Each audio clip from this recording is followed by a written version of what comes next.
Hi, it's Amy, and I am 27 weeks and 4 days pregnant. So I'm doing a combined 26, 27 week update. One of the reasons I didn't get round to doing it last week was I had a great week. My mum was visiting, but we were quite busy and it was quite full on.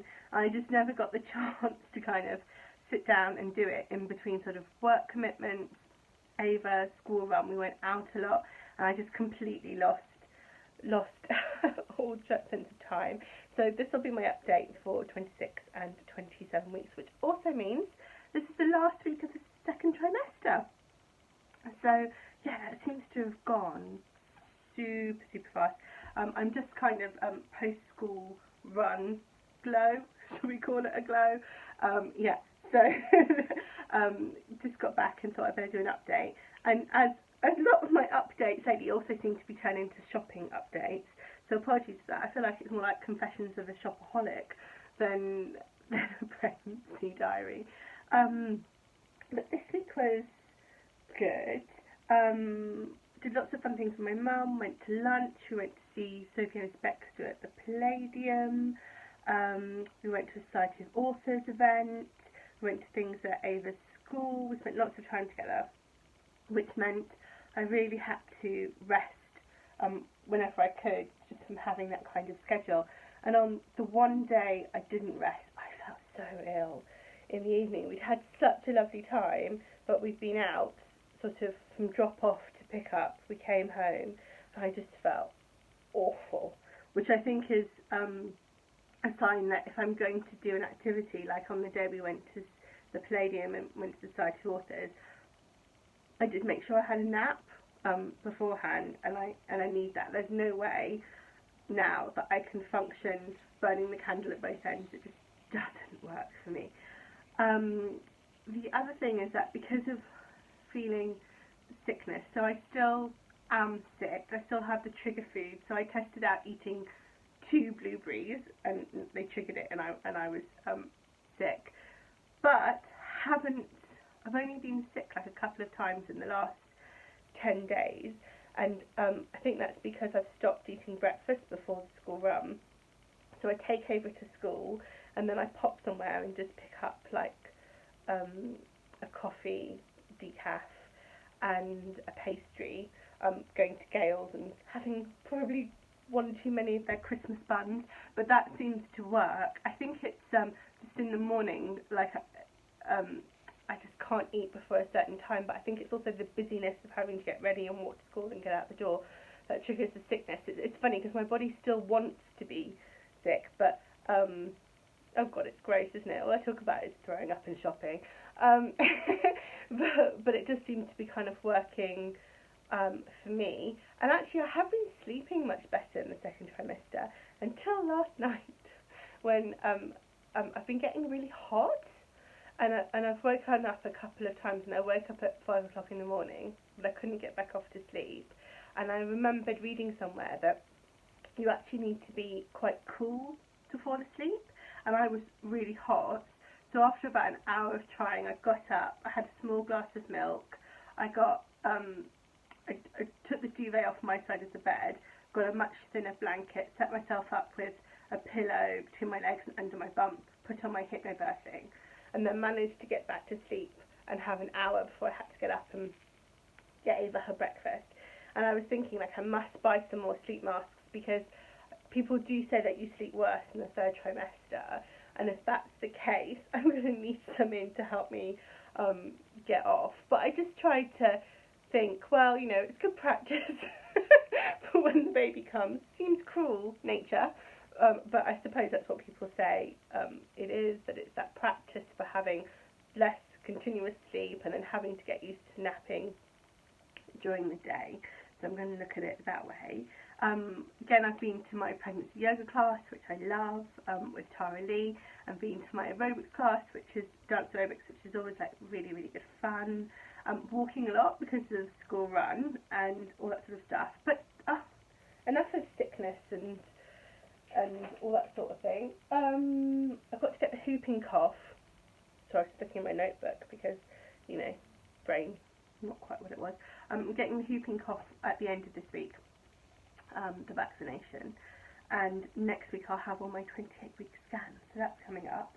But in general, yeah, feeling quite good. Oh, I had a recommendation, so apart from shopping, the books count as shopping, I had like a book recommendation from Mars Lloyd, who very kindly suggested that I try this book by Rebecca Schiller, and it's called Your No Guilt Pregnancy Plan. I'm currently on, I just finished chapter 4, and then I'm starting chapter 5, Your Rights, tonight, and so far it's really nice. It's non-judgmental, it has checklists. A lot of it I kind of am familiar with, but I still find it really reassuring to go through some of those things. So I will update you on how I get on this book. So I've got that. Okay, on we go shopping.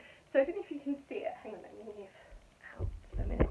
So this is a new dress that I went with my mum to Sarah Beeson on High Street, Kensington. Oh, so I'm not tall enough, am I? And it's actually a nursing dress, but I got it in Sarah Beeson. I'll post some pictures so you can see. With this other dress,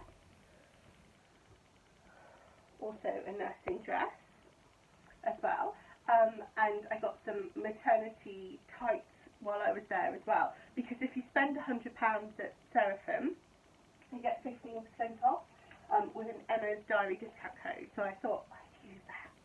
And I'm pretty happy, and I'm wearing my new snag tights today, and they are so comfy. I mean, if you've seen my update from a couple of weeks ago, I ordered them, and I've worn them a couple of times now, these snag maternity tights, and the thing is, you just go a size up, but they are so comfortable. Normally I can't wear tights on the school run because I find that they rub and they fall down, but these, I've been wearing them all over town, haven't rubbed, haven't fall down, super comfy. Actually feel more like me, because before I had Ava, I was very much like a dress person, especially with working in an office.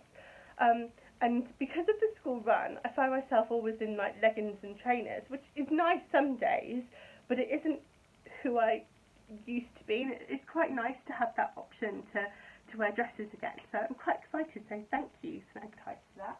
I bought this. I had this exact same night dress with Ava, and it's 100% cotton, and it's from a company called If Only If, and it is so soft and lovely to wear.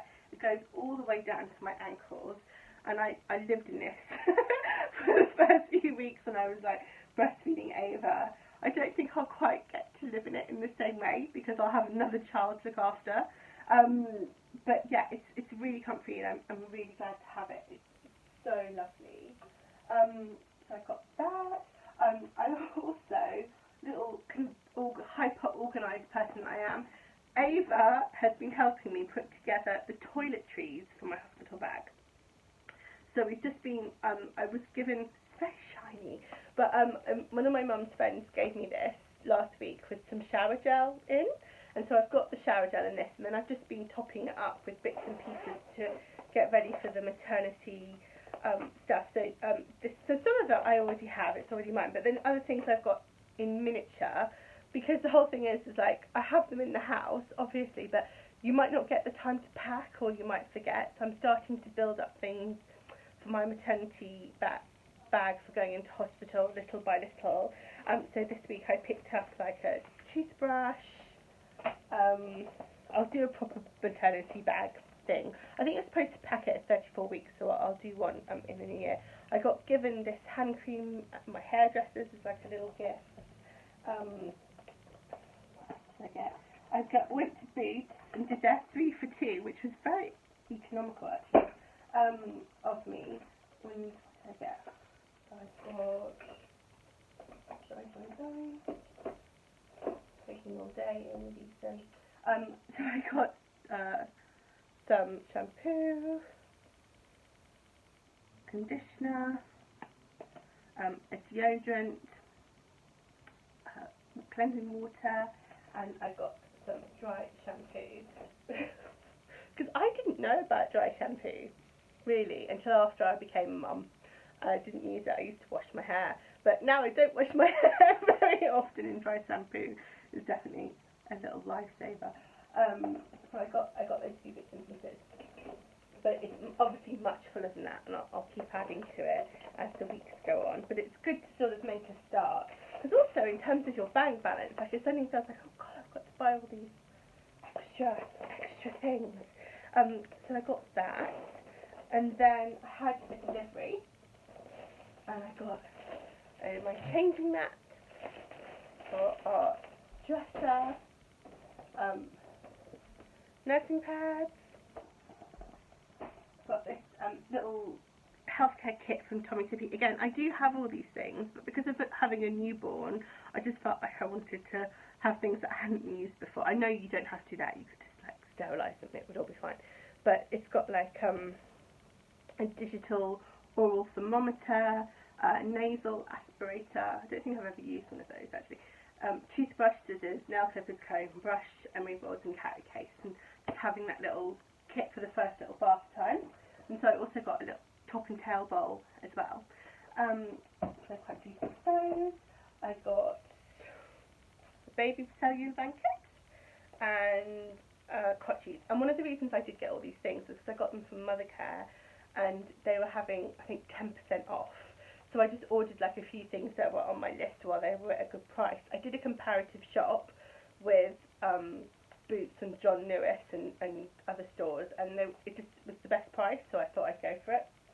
And then very kindly, Jessica, who is someone from my village, who my mum has, I think, helped with her baby. She's a lovely girl. She has given me her Medela swing.